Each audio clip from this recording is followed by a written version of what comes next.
Hello everyone. स्वागत है आपका हमारे YouTube channel let's learn stenography पर। डिक्टेशन की स्पीड रहेगी 100 शब्द प्रति मिनट। इस डिक्टेशन की पीडीएफ आपको हमारे Telegram channel let's learn stenography पर मिल जाएगी, जिसका लिंक डिस्क्रिप्शन में दे रखा है। मेन डिक्टेशन से पहले 1 मिनट का ट्रायल डिक्टेशन बोला जाएगा, जिसका आपको अनुवाद नहीं करना है। आपको सिर्फ मेन डिक्टेशन का ही अनुवाद करना है। डिक्टेशन में कोमा और विराम बोला जाएगा, इसलिए सभी ध्यानपूर्वक डिक्टेशन लिखिए। तो चलिए सबसे पहले 1 मिनट का ट्रायल डिक्टेशन। ट्रायल डिक्टेशन शुरू होगा 5 सेकंड बाद।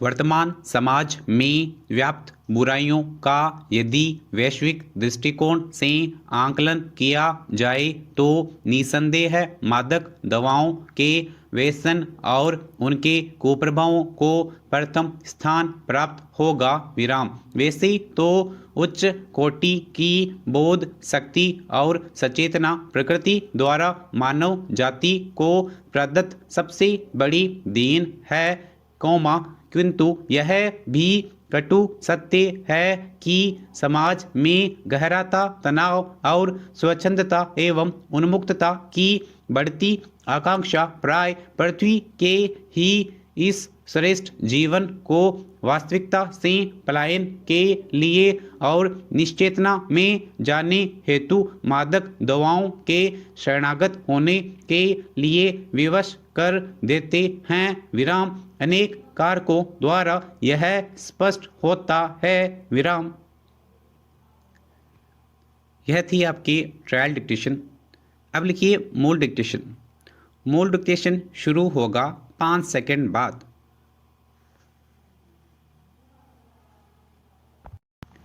हाल ही में भारत के उच्चतम न्यायालय ने राजद्रोह के कानून के विषय पर केंद्र सरकार से प्रश्न किया है कि इस कानून को अब तक निरस्त क्यों नहीं किया गया है। विराम। जब अधिकांश ऐसे औपनिवेशिक कानूनों को निरस्त करने की प्रक्रिया चलाई जा रही है। विराम। ज्ञात हो कि राजद्रोह कानून भी औपनिवेशिक काल में बनाया गया था। विराम। आज देश में उसके व्यापक स्तर पर दुरुपयोग की बातें सामने आ रही हैं। विराम। राजद्रोह के कानून के दुरुपयोग को लेकर लंबे समय से देश के संविधान और विधि विशेषज्ञों के बीच विवाद रहा है। विराम। उल्लेखनीय है कि इस विषय पर संविधान सभा में भी विवाद हुआ था और तब सदस्यों ने वाक और अभिव्यक्ति की स्वतंत्रता के अधिकार को निर्बंधित करने के लिए इसे एक आधार के रूप में शामिल नहीं करने का निर्णय लिया था। विराम। पैरा।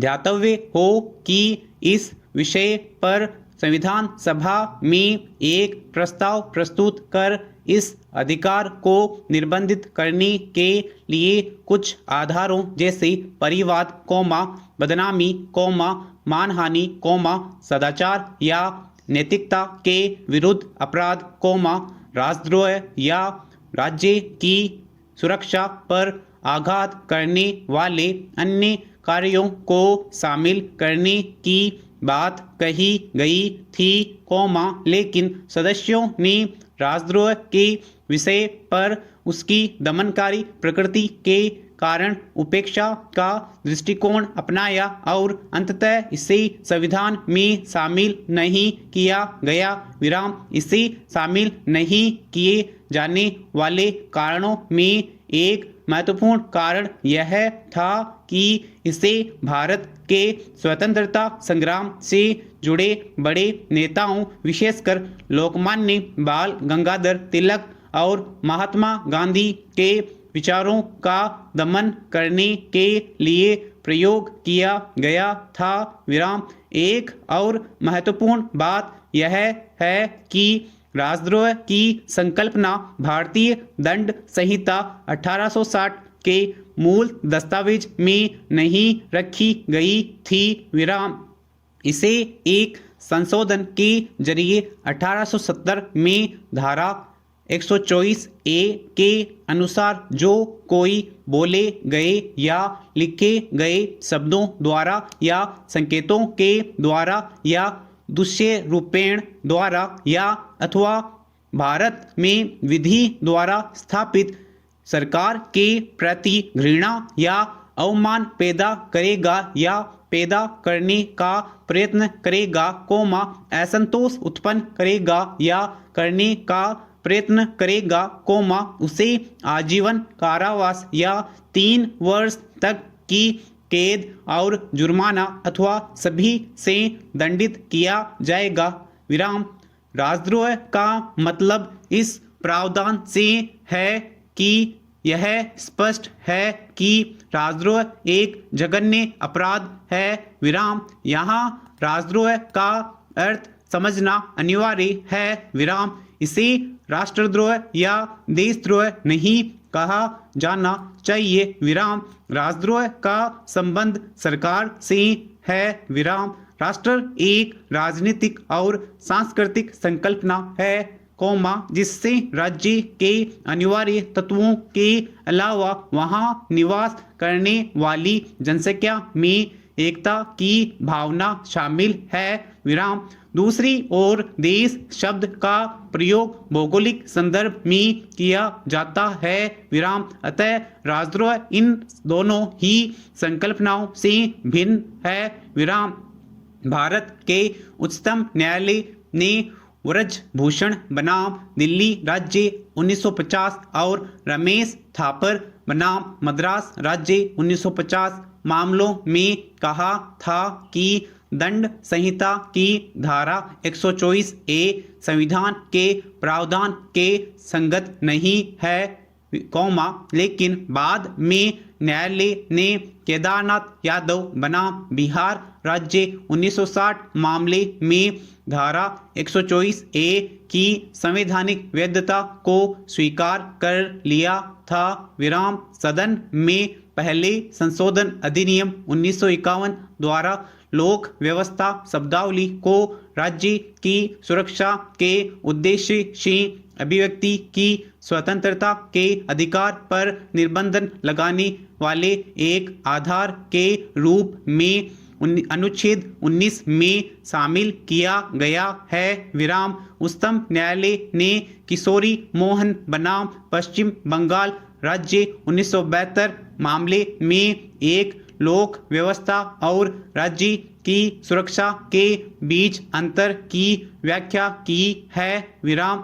न्यायालय के अनुसार ऐसा कुछ भी जो लोक शांति और लोक शांत चित्तता को भंग करता है, वह लोक व्यवस्था को भंग करता है विराम। लेकिन महज सरकार की आलोचना से लोक व्यवस्था भंग नहीं होती विराम। दूसरी ओर राज्य की सुरक्षा के अर्थ में राज्य को अपदस्थ करने के इरादे से किए गए हिंसा के प्रदर्शन, सरकार के खिलाफ युद्ध और विद्रोह या आपसी खराब आयात या युद्ध से राज्य की सुरक्षा को खतरे में डालने के इरादे से किए गए सभी बयान शामिल हैं विराम।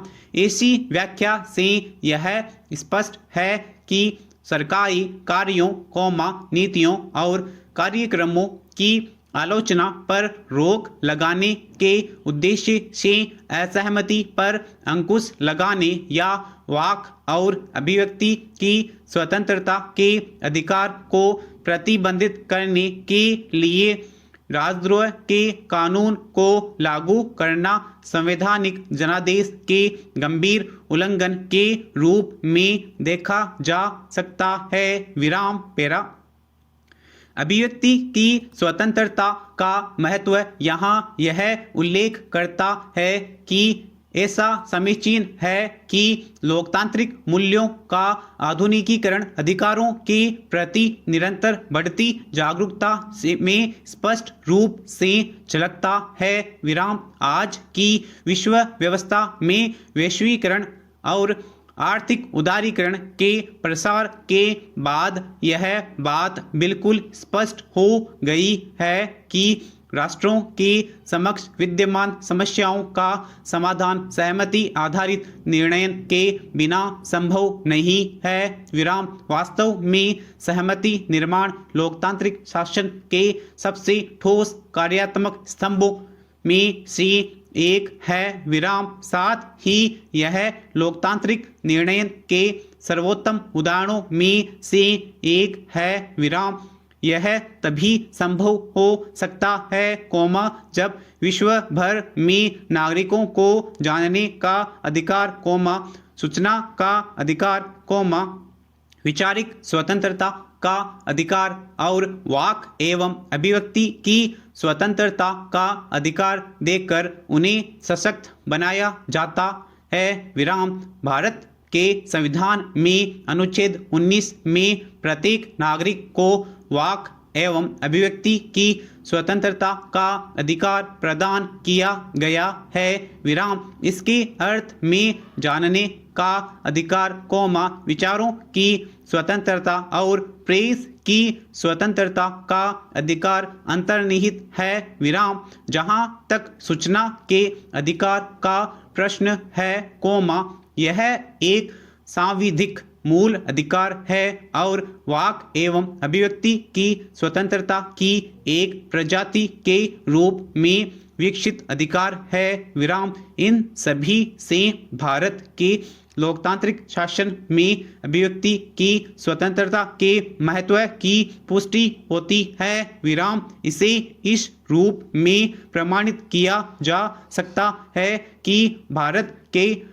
पहले प्रेस आयोग ने कहा था कि अभिव्यक्ति की स्वतंत्रता सभी स्वतंत्रताओं की जननी है। विराम अभिव्यक्ति की स्वतंत्रता निरपेक्ष स्वतंत्रता के नैसर्गिक अधिकार की एक प्रजाति है। विराम इसे सभ्य समाज में निरपेक्ष नहीं छोड़ा जा सकता है। विराम इस कारण इस पर तार्किक अथवा युक्तियुक्त निर्बंध लगाया जाना अनिवार्य है ताकि व्यक्तिगत और सामाजिक हितों तथा राज्य के प्राधिकार और नागरिकों के अधिकारों के बीच संतुलन बनाया जा सके। विराम लोकतंत्र के इन दोनों स्वरूपों को भाग 3 में मूल अधिकारों के रूप में रखा गया है। विराम समाप्त।